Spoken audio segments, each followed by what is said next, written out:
Manalamin po sila. Sila pa talaga ang nagkaso ng contempt. Kung ito ang consequence ng pananagot kay VP Sara Duterte sa kanyang pangwalimpat sa kaban ng bayan at pang-aabuso sa kapangyarihan, again, I am at peace. Kung ito po ang Pinapaamin na ho ng mga congressman dyan sa House of Representatives yung congressman na naispatan na di umano nanunood ng talpakan dyan sa loob ng House of Representatives. Siyempre, pagka nanunood ka, ang kasunod niyan, tataya ka na. Sabi siguro pina-check niya niyan yung CCTV. Sino ba ang nasa likod ko? Sino ba ang kumuha ng larawan na yan? Mayayari sa akin yan. Nag-viral ho kahapon yung mama na yan.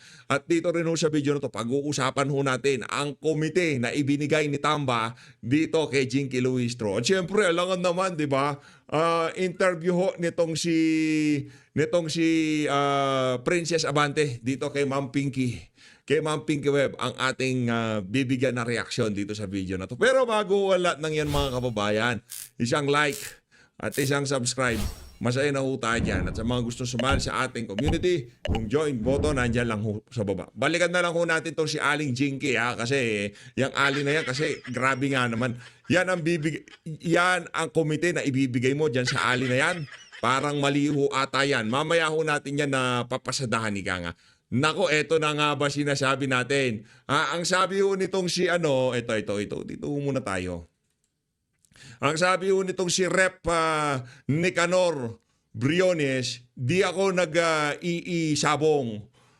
Sa totoo lang, may nag-message sa akin. Tinignan ko lang naman. Nako, tinignan lang. So, hindi totoo yun. So, ang susunod na dahilan yan, so ikaw yon. Kayo ho ba yon? Kasi mapahanggang sa ngayon, di pa natin narurule out kung kayo ba yon, sino yon, di ba? Hindi pa natin talaga nalalaman kung sino yung congressman. Kasi nakatalikod eh. Ang tanong, kayo ho ba yon? Okay, ha? Ayan ho, mukha mo pa lang, sir eh. Diskumpiyado na ako na di ka nanunood. Di ba? Dito ka na lang kasi manood. Ako medyo diskumpiyado ho ako mga kababayan. Sa totoo lang, diskumpiyado ako. Talaga nanonood siya ng talpakan. Ito mga kababayan, tignan natin. I-zoom natin yung larawan. Ayan. Ayun naman pala. Kayo naman hindi naman pa.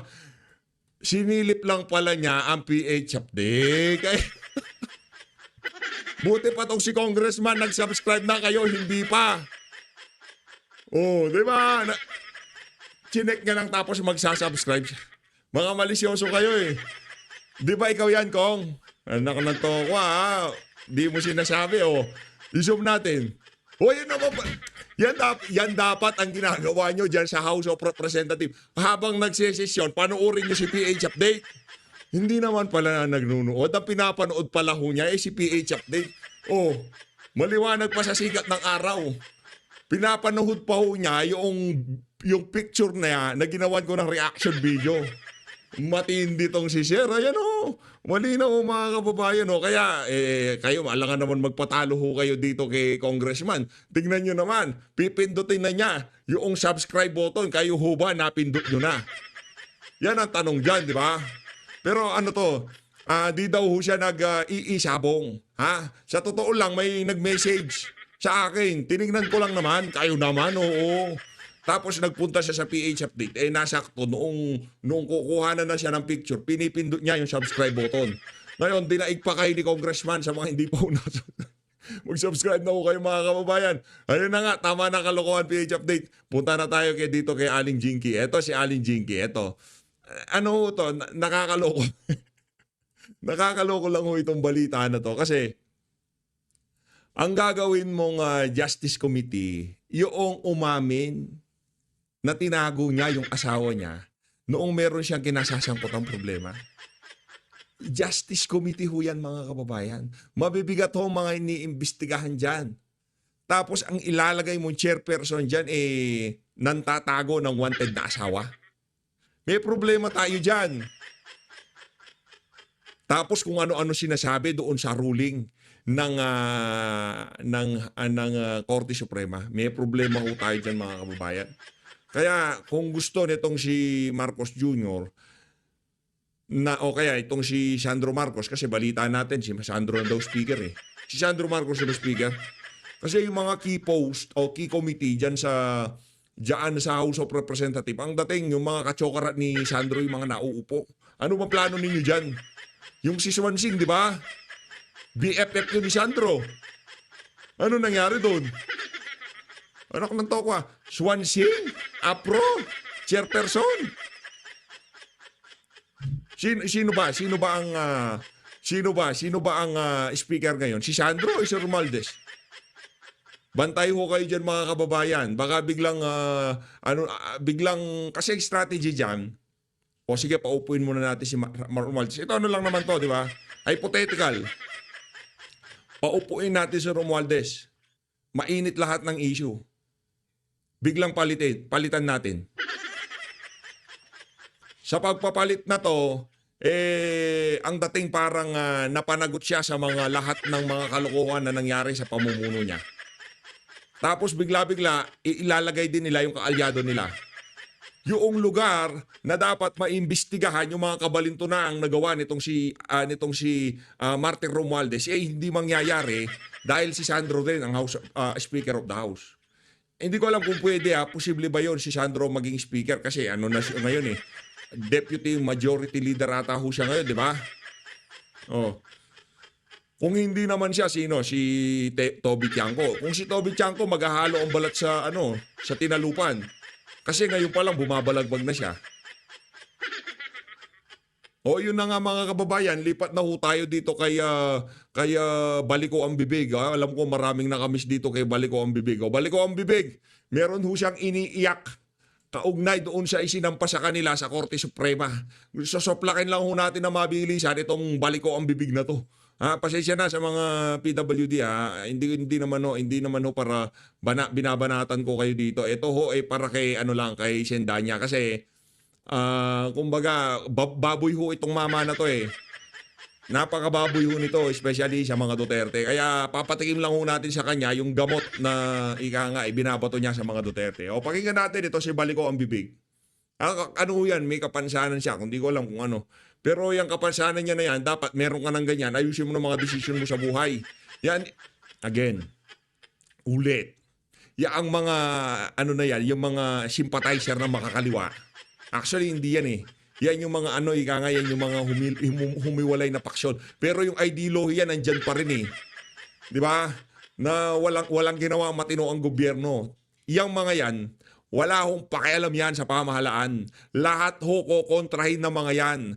Presidente, House of Representatives, Senado, Korte Suprema, wala hong tama sa mga yan. Ang tama lang sa mga yan yung yung kanilang naratibo, yun ang kanilang napagana. Pakinggan natin ito si Baliko. Sa mga taong ito, na alam naman natin na alleged pedophile at mass murderer, then I am at peace. Obvious na modus ito ng mga Duterte para patahimikin ang kanilang mga kritiko. Kanila pong binibiktima ng legal harassment para tumigil magsalita tungkol sa katiwalian, pangulimbat at pag-aabuso nila sa kapangyarihan. Pangungulimbat? Di nga. Pang-abuso sa kapangyarihan? Meron bang pinakulong si Tatay Digong na pulis? Na vlogger? Pinaimbestigahan ba niya dyan sa House of Representatives at Senado yung mga kritiko niya? Yun ba ang pang-aabuso sa kapangyarihan? Kung merong abusado dito sa kapangyarihan, yan yung amo nyo. Yung inyong Diyos dyan sa House of Representatives, si Martin Romualdez. Langya ka. Lumang kwento na po ito. Wala na bang bagong strategy? Napaka-ironic na makasuhan ng indirect content ng mga ito na alam naman natin sa kanilang record sa presinto, wala na mga respeto sa rule of law. Uy, ano rule of law? Brad, sinong pinatutungkalan mo dito? Si Attorney Ferdy Topacio? Attorney Mark Tolentino? Kong Jean Paras? Sino ba pangalanan mo? Para maragdagan pa yung kaso mo. Ang tanong, bakit takot na takot ka? Yan ang sagutin mo, Brad. Oh, binalahura mo nga ba ang Korte Suprema? Iyon ang tanong, binalahura mo ba? Kung ang sagot, yes, yari ka. May kalalagyan ka. Kung ang sagot mo, no, hindi. Wala kang problema. Pero base sa body language mo at the way na magpaliwanag ka, malaki ang problema mo, Brad. Kulong ka dito sa isa na to. Manalamin po sila. Sila pa talaga ang nagkaso ng contempt. Kung ito ang consequence ng pananagot kay VP Sara Duterte sa kanyang pangwalimpat sa kaban ng bayan at pang-aabuso sa kapangyarihan, again, I am at peace. Kung ito po ang Paano papanaw ka na ba? At anong at peace? Hindi ka magiging peace. Kasi marami kang pupunta ka sa Korte Suprema, tatanungin ka nila, ano ba sinabi mo? O sige, anong basihan mo? Ba't mo nasabi yun? Uy, hindi, binasa mo ba yung 90 pages na ruling? Nabasa mo? Hindi po. So ano nabiging basihan mo? Ba't mo nasabi yun? Yari ka dito, Brad. Yari ka dito. May kalalagyan ka dito. Higa nga, dito mo na makikita yung matagal mo nang hinahanap. halaga at bayad po sa ating paninindigan para sa katotohanan at katarungan, carry naman. Kasi sa dulo, Caring at Becky na Becky naman. Di ba? Yan ang mga litanya. Wala akong problema sa inyo, ha? Kaya si Sir Jack na bahala sa inyo. Marami din akong kaibigan na ganyan, pero yung iba talaga medyo falsifikado lang ang mga tirada sa social media. Ang tanong, kanino ako nagsaside? Siyempre nagsaside ako kay Sir Jack. Hindi, pero respect. Yung komunidad na yan, napakakulay at napakasigla. Napakasaya. Magagaling yan, mga joker yan, di ba? Mga gagaling mag-stand up yung mga yan. Pero yung iba lang talaga medyo sumusobra lang. Yung tipong para lang makapagpatawa ka, kailangan mong i-down yung isang tao. Napakapangit lang. Ito mga kababayan, dito ho tayo kay Ma'am Pinky. Ako pagka itong si Ma'am Pinky ang papakinggan ko talaga medyo kinikilig-kilig na tayo, di ba? Ma'am Pinky. Representatives Attorney Princess Abante. Attorney, good to see you again. Good Thank evening. you for your Thank time. you for inviting me. All right. So, Ito ngayon, antipara. Ihanda, yan ang sinasabi ko eh. Hindi na niya hinayaan na magmukha siyang di ba? Talagang pinaghandaan niya. yung antipara interesting niya. times, of course. Nagbukas na po ang 20th Congress. But, of course, the decision of the Supreme Court recently declaring the articles of impeachment ab initio, sabi nga nila, null and void because it violated the one-year bar rule. Our understanding, of course, the House has said that they will file a motion for reconsideration. Yes. Has this been filed? Not yet. From what I was informed, the House has until August 10, the 15th day, to file the motion for reconsideration. But I understand it falls on a Sunday, so the deadline will be moved to August 11. When the Counsel of the House, through the Office of the Solicitor General, will file it, whether on the day of the deadline or before that, I have no information yet. Help us again understand that in terms of, you mentioned the Solicitor General. How does that work? The Solicitor General is the general counsel for all government institutions. So by operation of law, they represent the House of Representatives in cases where the House is named as a respondent. All right. And has there been a meeting of minds between the government counsel and the House prosecutors? Like we mentioned in our previous statements, we believe that there were erroneous facts that were relied on by the Supreme Court in their decision. The one-year ban rule was applied in the actions of the House that we followed based on the Constitution. Attorney, hinay-hinay ka. Hinay-hinay lang. Okay? Binabalaan na kita. Binabalaan na kita, ang kalaban mo dito, hindi lang ang Korte Suprema. Yung mga taong sumusunod sa rule of law. Yung mga taong nagmamahal sa rule of law. Okay? Kung kayo hindi kayo nagmamahal sa rule of law, kami, mahal namin ang rule of law. Di ba? Kasi kayo, ang nasa utak nyo, pagka hindi na ako sa Santong Dasalan, kidnapin, padala sa Dahig, Netherlands. Tama, mali? Hindi nila makuha sa propaganda sa social media si Tatay Digong. Mainstream media, anong ginawa nila? Kinidnap, dinala sa Dahig, Netherlands. O, dito sa isa na to, yan na naman ang gagawin nyo. Hindi nyo nakuha sa dasalan. So, idadaan nyo sa paspasan. O pagkapaspasan, kung ang nasa likod namin ng Korte Suprema, makikipagbalagbagan na kami. Ganun lang naman ho yun. Ganun lang naman ho yun. Kung sakaling umabot tayo doon sa point of no return, tapos isa tayo. Kasi nung kay Tatay Digong, pumuronta din ho tayo dyan eh. Kaya nga, naranasan natin yung experience na yun.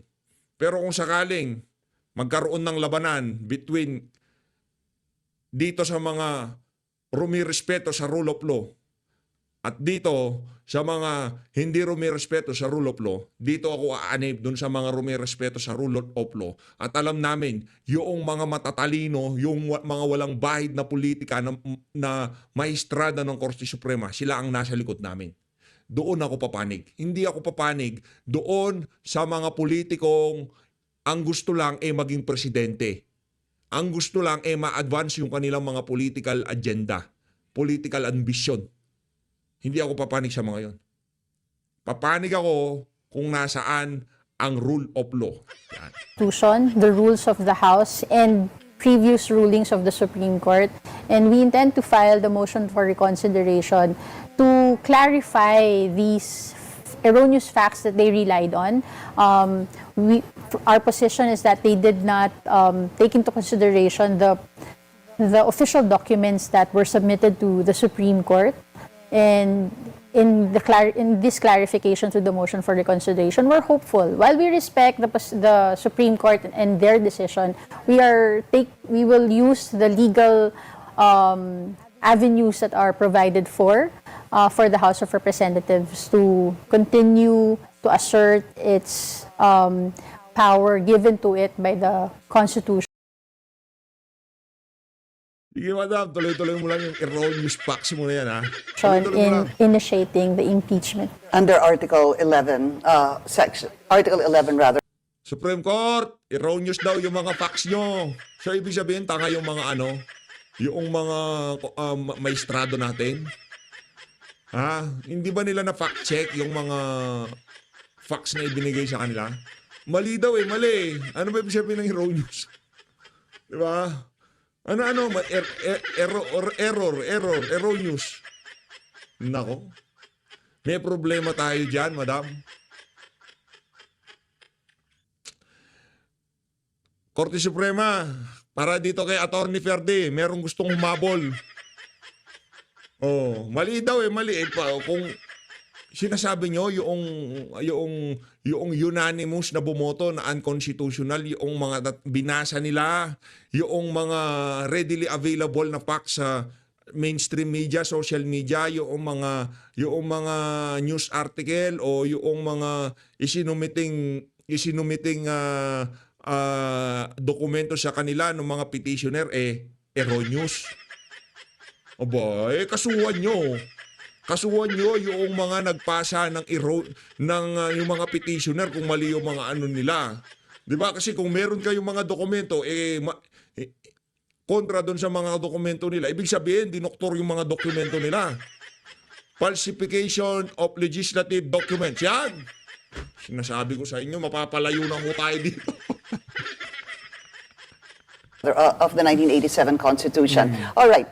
I want to go back to the Solgen. I was asking, has there been a meeting between the Solgen and the House prosecutors? Or On slash the private prosecutors, yes. Regarding the motion for reconsideration, I understand that the House and the Office of the Solicitor General already discussed what needs to be raised in the motion for consideration. It was actually, I believe, the OSG that informed us that they intend to file a motion for reconsideration because of these observations that they found in the erroneous facts that were Yun na naman. Oh, ilang beses na niya sinabi yung erroneous facts. Nako, ulit-ulit ka, madam, ha? Ilang beses, ilang beses na yung erroneous facts na yan, ha? Oh, ang dali lang palang i-impluwensyahan ang pagdedesisyon ng ating maestrado diyan sa Korte Suprema. Latagan mo lang ng erroneous facts. Tama, madam? Oh, erroneous facts. relied on by the Supreme Court, and that the House agreed that to protect the institution by fighting for its power to initiate the impeachment proceedings, that a motion for reconsideration is needed to be filed. So, to be clear, Attorney, sinong nangunguna dito ngayon? Would it be a combination of the House and the Solgen? Or is it the Solgen spearheading this MR? As its counsel, the Solicitor General's office will be the one that will be preparing the motion for reconsideration. Okay. Tapos siguro with insight Unanimous nga, tapos magmo-motion for reconsideration ka. Ano, katanga? Yan ang laki ng problema nyo dyan, madam. Sa totoo lang, ha? Ang laki ng problema nyo dyan. Nagkukumahog itong si Tamba na hindi gumuho yung napakatagal niyang binuo na impeachment laban sa kay BP Sara. Napakamahal na gastos. Nandyan na yung 150 million daw di umano na binayad doon sa mga pumirma. Napakarami ho niyang oras na sinayang para siraan si BP Sara. Kailangan pa niyang mag-hearing ng katagal-tagal. Napakaraming sesyon na para lang mabanatan itong si BP Sara. Kaso ang problema, ang sabi ng Korte Suprema, null and void ab initio. Ang sakit to. Natawa January pa lang last year. Actually, ano pa lang December pa lang last year. Umpisa na bakbakan tipong 2023 pa lang, binabanatan na si BP. Di ba? Tapos January, nag-umpisa na yan, bakbakan na yan. Hanggang umabot na doon sa KOJC, yan, nag-umpisa na ho dyan. Talagang tuloy-tuloy ang pagbira nila. KOJC, kay BP Sara, lahat to. Napanood nyo ho yun sa mga sumabaybay sa PH Update, di ba? Kino-cover ho natin yung mga live dyan sa Kingdom. Nakita ho natin lahat ng pag-aabusong ginawa ng administrasyon. Lahat ho yun, mga kababayan, para mapabagsak ang mga Duterte. Kung ang mga senador nabola nila, nakapag-convene ng Korte Suprema, ang sabi nakapag-convene ng impeachment trial court, impeachment court. Tapos, ang sabi ng Korte Suprema, null and void ab initio. Tapos, ang usap, ang tawag doon, yung final and executory, tapos mag-MR ka, kasi Raulo. Sabi na nga, final and executory, motion for reconsideration, baka isampal sa yung 90 pages na, hindi mo naintindihan. Final, hindi, ano yung word na mahirap intindihin? Pinale, tapos, huli, wala na. Tapos mag-MR ka, anak na to ko, may problema tayo dyan. Kung kung ganyan lang rin naman yung usapan, ayoko. sites, of course, from the House Prosecution Panel. Definitely, the House Prosecution Panel kasi sila yung authorized by the House for the impeachment trial. But for the case before the Supreme Court, it's the OSG that will be representing the House. All right. When you said erroneous, would you be able to share with us ano yung nakita ng Solicitor General na erroneous parts of the decision of the Supreme Court regarding this impeachment case? Without preempting the arguments that will be set forth by the OSG, I will just again state what I've mentioned earlier in my statements when we announced that the House will be filing a motion for consideration. No? Number one, the Supreme Court mentioned that walang plenary vote doon sa pag-transmit ng fourth complaint to the Senate, when in fact it was already in the records of the House that it was voted by the plenary, the House itself, the whole body of the House, when it was validated that the fourth complaint was signed and verified by at least 1/3 members of the House. Yun na yung vote. Yes. Yeah.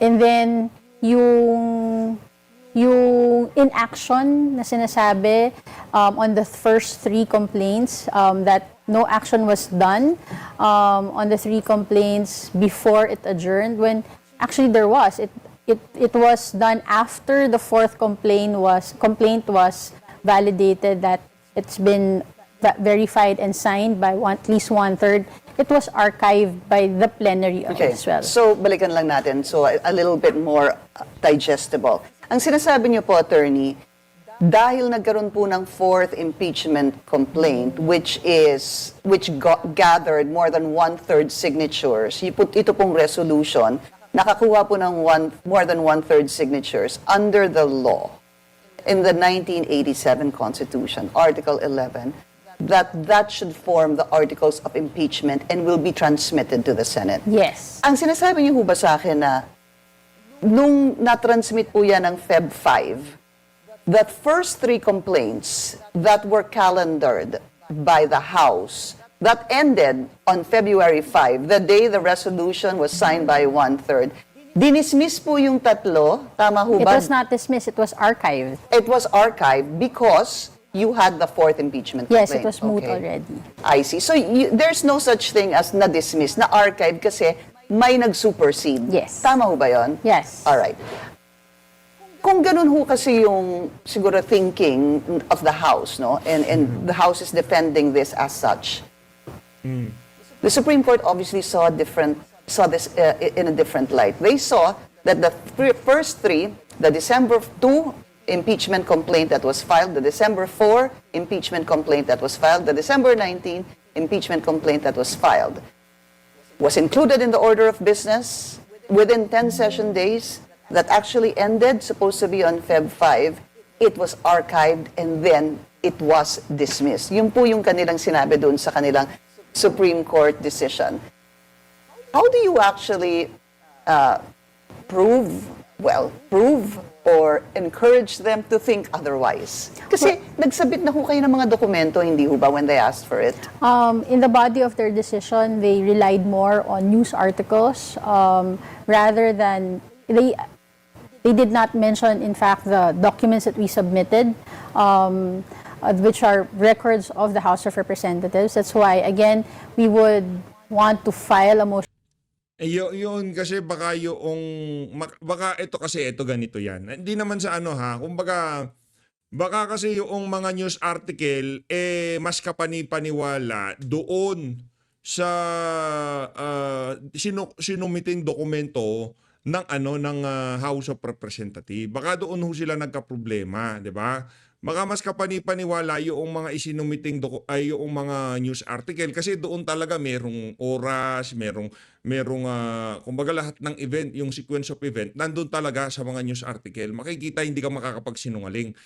Ang problema baka yung isinumiti ho nila, yung kung tawagin niya erroneous. Hirap no, Brad. Sinasabi ko sa'yo. Puro ka kasi erroneous eh. Yan tuloy, napapa-erroneous na rin ako sa'yo. Motion for reconsideration to clarify these facts, and perhaps that they would see that in the House's actions in the initiation of the impeachment proceedings, that it did follow the provisions of the Constitution, including the previous rulings of the Supreme Court. When you talk about the previous ruling, are you talking about the Francisco Yes. ruling, no? Balikan lang po natin, Attorney, for those who might are not very enlightened with this Francisco ruling. This is the ruling to which the Supreme Court had said, basically, the one-year bar starts upon initiation. At ang sabi po dito sa Francisco ruling, maybe you should be the one to tell us more. The initiation, the 1-year ban starts at the initiation at the Committee on Justice, not the filing of the complaint. And in this case, only one complaint was initiated by the House of Representatives, and that is the 4th complaint. That was filed last February 5. Yes. All right. Doon ho kaya sa motion for reconsideration, was there a consideration that maybe the House might want to ask for oral arguments? I ask that because the former Chief Justice, Artemio Panganiban, had mentioned that if he were still, sabi nga niya, with the Supreme Court, there were issues he would have done a different process. And one of that, he said that there should have at least been an oral argument here. Kung sabi nga daw niya, kung yung paglipat ng pondo ng PhilHealth to the National Treasury ay binigyan ng oral arguments ng Korte Suprema, dapat din daw ito. And then, also recently, Associate Justice, former Associate Justice Adolf Ascuna also said oral arguments should be considered. Well, it will be up to the Council of the House of Representatives on what they will pray for in the motion for reconsideration. I have no information aside from what the initial observations were by the House's counsel, but we have read the other commentaries on the decision of the Supreme Court, and we are hoping that with the filing of the MR, we would have a better position so for the House to continue with the impeachment proceedings. Siguro, just for clarity also, I don't know, I wasn't looking at the screen, if we were able to show that particular article in the 1987 Constitution, yung pong sinasabing 1/3 vote, that if the House actually is able to gather 1/3 vote, here it is, a vote of at least 1/3 of all members of the House shall be necessary either to affirm a favorable resolution with the articles of impeachment of the committee or override its contrary resolution. The vote of each member shall be recorded.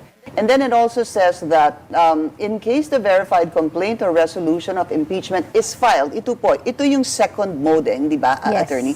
This is the second mode that happened February 5. It's filed by at least 1/3 of all the members of the House. The same shall constitute the articles of impeachment, and trial by the Senate shall forthwith proceed. Here's the issue. Attorney, ang sabi po ng Korte Suprema, hindi ho ba ab initio, null and void? Dahil mali daw at nag-violate na sa 1-year bar rule, nawala ng jurisdiction yung Senado. What do you say to that? Well, again, our position is that the House did its job, its role in the initiation of the impeachment proceeding according to the Constitution, according to the rules of the House, according to the previous rulings of the Supreme Court. The decision is not yet final, with all due respect. And but again, it's really up to the Senate on how they will act on the impeachment complaint transmitted to them. So we respect the different institutions of government. We can only speak for what we have performed and what are our duties. Do you personally think that asking for an oral argument would be the right way to go? At this point, well, I try not to speak on my personal opinion because I'm a spokesperson of the House. So my personal opinion doesn't really have space Okay. for public. Fair enough. Yeah. Let me revise that question. Were there appeals or considerations from the House members to the Solgen to ask for oral arguments? I have no information on that. Wala Opo, ka pang naririnig? wala pa akong information tungkol doon. I know that there are different views of various members of the House on how the Supreme Court decided on the case. Many have been vocal. Many are quiet about their opinion. But yun sa mga specifics na mga gustong maisama sa motion for reconsideration in the discussion with the Council of the House, wala pa po akong information. Pero Pero bahala ka dyan. Gusto nyo tapusin yung ano na yan, yung si Wala akong naririnig na matinong sagot ha sa mga tanong nitong si Ma'am Pinky galing dito sa ali na to. Wala ko tayong marinig, no. Ang mabuti pa, puntahan mo na si Tamba. Mag-ano ka sa kanya, magpasori ka. So, Liz, maraming salamat to sa pag-support sa PH. Sabihin mo, hindi ako na makasagot kay Ma'am Pinky kasi napakaganda niya. Ganon ka na lang. Tipong yung antipara niya, hindi nakapalag yung antipara ko, nakapik na nga ako, di ba? So, Liz, maraming salamat sa pag-support sa PH Update, ha. Tandaan nyo ho, mga kababayan, si Congressman, hindi ho nagtatalpak, okay? Malinaw ho yun, mga kababayan. Hindi ho nagtatalpak si Congressman. Dinaig pa niya yung ibang mga kasama natin dito sa PH Update. Nakasubscribe ho si Congressman. Kung, pindutin mo na yan, huwag ka na maya. Naiya ka pa, Kong, pindutin mo na. Di ba? Buti pa si Kong. Yan focus talaga tingnan mo. Sabi niya siguro, meron akong dito, meron akong matututunan kung kaya PH Update ako. Di ba? I-focus pa natin. Yun pa mismo talaga. Pinanood pa talaga niya yung ginawa ko para sa kanya. Mahalin natin ang Pilipinas.